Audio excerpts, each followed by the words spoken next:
Hello, everybody. Let me see. How do I share it? Like this? Like this? I don't know. Stay, leave, Facebook.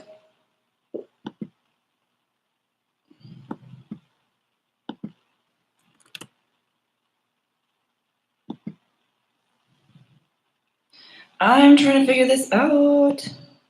How do I share this on Facebook? Huh? Oh.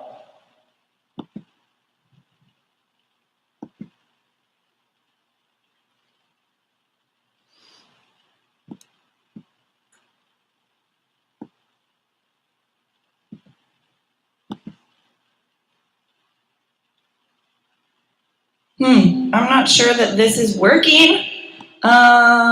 Maybe I can get like a live thing. How does it work?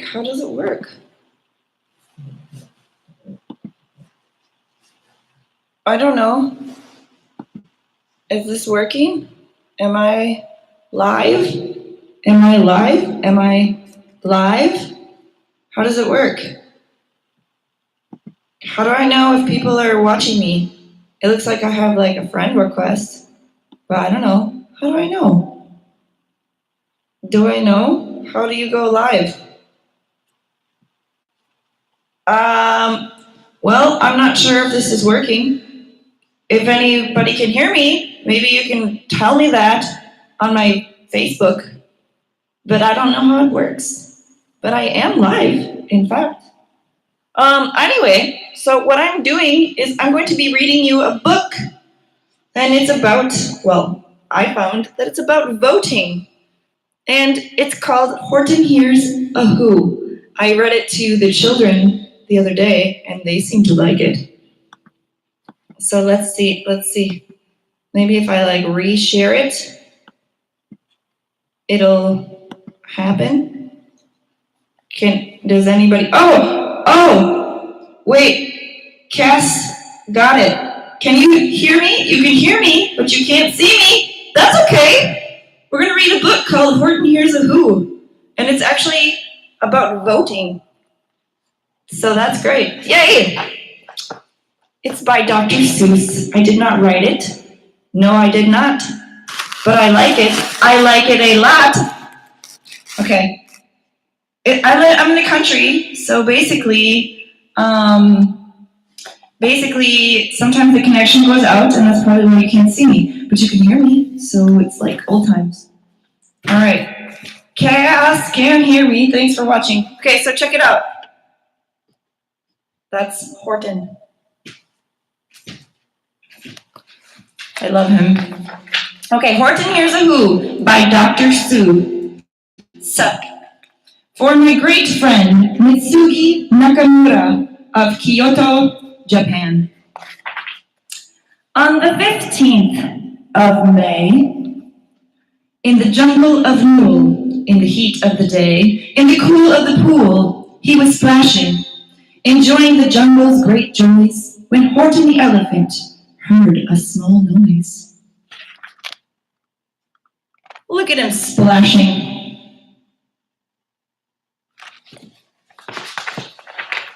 So Horton stopped splashing. He looked toward the sound. That's funny, thought Horton. There's no one around. Then he heard it again, just a faint little yelp, as if some tiny person were calling for help.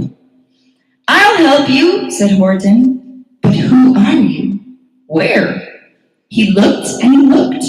He could see nothing there, but a small speck of dust blowing past through the air. Can you see it? Look at the dust. It's speaking. Hi, Will. I say, murmured Horton, I've never heard tell of a small speck of dust that is able to yell. So you know what I think? Why, I think that there must be someone on top of that small speck of dust. some sort of a creature of very small size, too small to be seen by an elephant's eyes. Some poor little person who's shaking in fear that he'll blow in the pool. He has no way to steer. I'll just have to save him, because after all, a person's a person, no matter how small.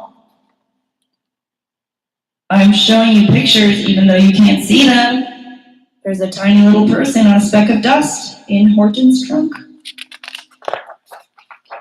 So gently and using the greatest of care, the elephant stretched his great trunk through the air. And he lifted this dust speck and carried it over and placed it down safe on a very soft clover. Cute. What a nice guy. Humph, humphed a voice. 'Twas a sour kangaroo. And the young kangaroo in her pouch said, humph, too. Why, that speck is as small as the head of a pin. A person on that? Why, there has never been. It's a gnarly looking kangaroo. Whoa! My light was falling. Danger. Believe me, said Horton, I tell you sincerely, my ears are quite keen and I hear him quite clearly. I know there's a person down there, and what's more, quite likely there's 2, even 3, even 4. Quite likely a family for all that we know, a family with children just starting to grow. So please, Horton said, as a favor to me, try not to disturb them, just let them be. And you can see there's like a tiny little family holding hands on a speck of dust. But you can't see. Let me figure this out. Anyway, I think you're a fool, laughed the sour kangaroo. And the young kangaroo in her pouch said, me too. You're the biggest blamed fool in the jungle of Nool. And the kangaroos plunged into the cool of the pool. What terrible splashing, the elephant frowned. I can't let my very small persons get drowned. I've got to protect them. I'm bigger than they. So he plucked up the clover and hustled away. And you can see, well, I can, that the kangaroo's jumping in the water, splashing around, which could obviously ruin a delicate clover. Through the high jungle treetops, the news quickly spread. He talks to a dust speck. He's out of his head. Just look at him walk with that speck on that flower. And Horton walked, worrying almost an hour. Should I put this speck down? Horton thought with alarm. If I do, these small persons may come to great harm. I can't put it down, and I won't. After all, a person's a person, no matter how small. Pictures. Then Horton stopped walking. The speck voice was talking. The voice was so faint, he could barely just hear it. Speak up, please, said Horton. He put his ear near it. My friend, came the voice, you're a very fine friend. You've helped all us folks on this dust speck no end. You've saved all our houses, our ceilings and floors. You saved all our churches and grocery stores.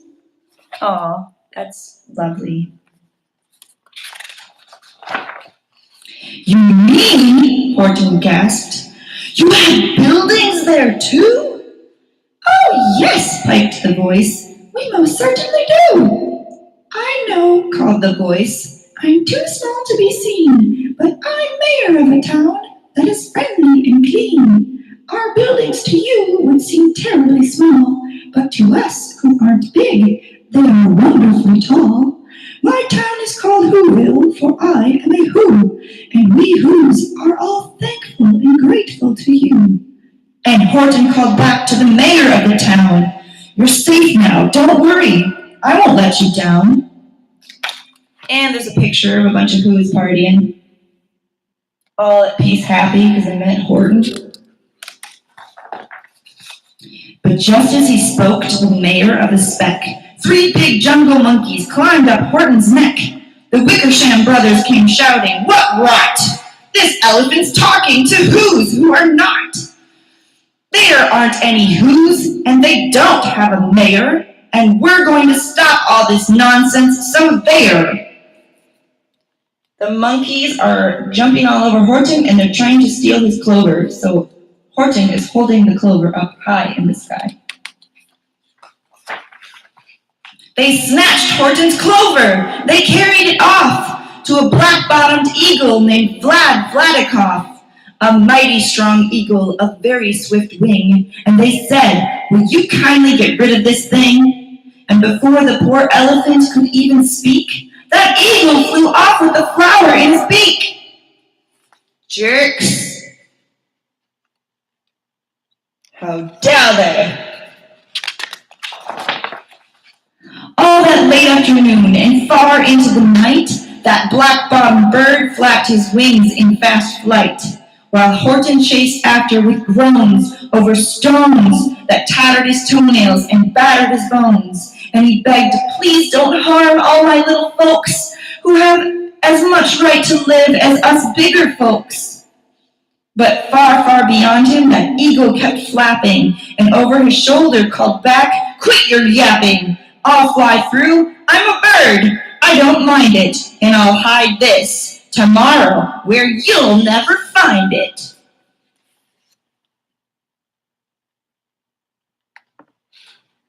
That's some douchery. And at 6:56 the next morning, he did it. It sure was a terrible place that he hid it. He let that small clover drop somewhere inside of a great patch of clovers 100 miles wide. "Find that," sneered the bird, "but I think you will fail." And he left with a flip of his black-bottomed tail.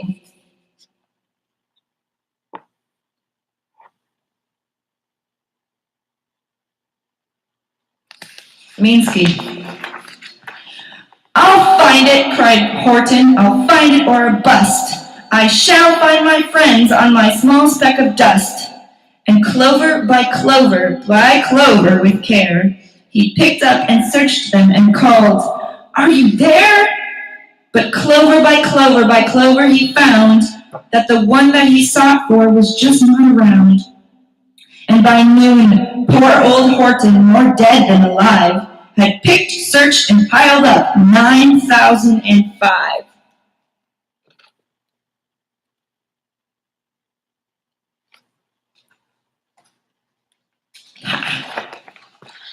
Then on through the afternoon, hour after hour, till he found them at last on the 3,000,000th flower.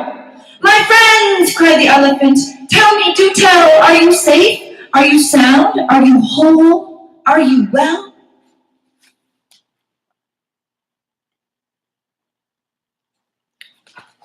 Guess you have to use your imagination. From down on the speck came the voice of the mayor. "We've really had trouble, much more than our share. When that black-bottomed birdie let go and we dropped, we landed so hard that our clocks have all stopped. Our teapots are broken, our rocking chair smashed, and our bicycle tires all blew up when we crashed. So Horton, please," pleaded that voice of the mayor's, "will you stick by us who's while we're making repairs?" "Of course," answered Horton. "Of course I will stick. I'll stick by you small folks through thin and through thick." "Humph," humphed a voice. "For almost 2 days you've run wild and insisted on chatting with persons who've never existed. Such carryings on in our peaceable jungle. We've had quite enough of your bellowing bungle.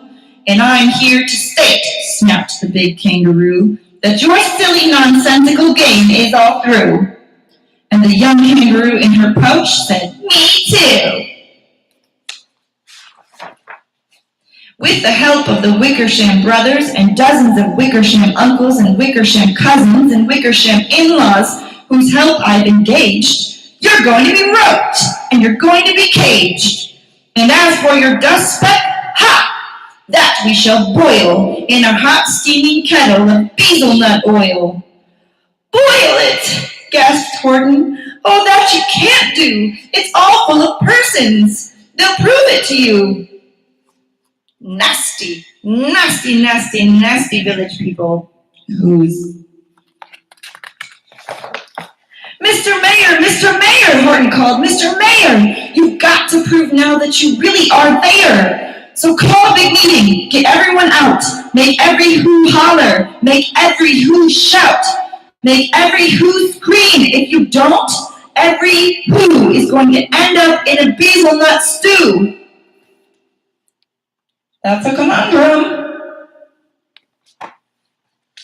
Sound familiar? And down on the dust speck, the scared little mayor quick called a big meeting in Whoville Town Square. And his people cried loudly, they cried out in fear, "We're here! We're here! We're here! We're here!" The elephant smiled. That was clear as a bell. You kangaroos surely heard that very well.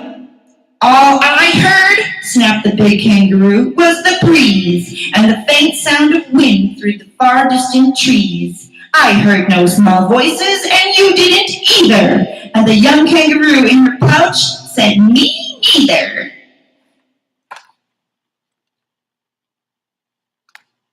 Terrible. Grab him, they shouted, and cage the big dope. Lasso his stomach with 10 miles of rope. Tie the knots tight so he'll never shake loose. Then dunk that dumb speck in the hazelnut juice. Horton fought back with great vigor and vim, but the Wickersham gang was too many for him. They beat him, they mauled him, they started to haul him into his cage, but he managed to call to the mayor, "Don't give up, I believe in you all. A person's a person, no matter how small. And you very small persons will not have to die if you make yourselves heard. So come on now and try." This is getting very intense. Now I'm getting scared. The mayor grabbed a tom-tom. He started to smack it, and all over Whoville they whooped up a racket. They rattled tin kettles, they beat on brass pans, on garbage pail tops and old cranberry cans. They blew on bazookas and blasted great toots, on clarinets, oompas and poopas and flutes. They're booping, but you can't see. Sorry. The mayor grabbed I forgot to turn the page. Great gusts of loud racket rang high through the air. They rattled and shook the whole sky. And the mayor called up through the howling mad hullabaloo, "Hey, Horton, how's this? Is our sound coming through?" And Horton called back, "I can hear you just fine, but the kangaroo's ears aren't as strong, quite as mine. They don't hear a thing. Are you sure all your boys are doing their best? Are they all making noise?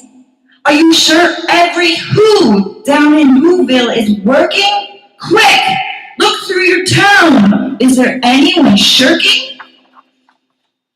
Through the town rushed the mayor from east to the west, but everyone seemed to be doing his best. Everyone seemed to be yapping or yipping. Everyone seemed to be beeping or bipping, but it wasn't enough. All this ruckus and roar, he had to find someone to help him make more. He raced through each building. He searched floor to floor. He's searching a little tiny hole. And just as he felt he was getting nowhere and almost about to give up in despair, he suddenly burst through a door, and that mayor discovered one shirker, quite hidden away in the Fairfax Apartments, apartment 12J. A very small shirker named Jojo was just standing and bouncing a yo-yo, not making a sound. Not a yip, not a chirp, and the mayor rushed inside and he grabbed the young twerp.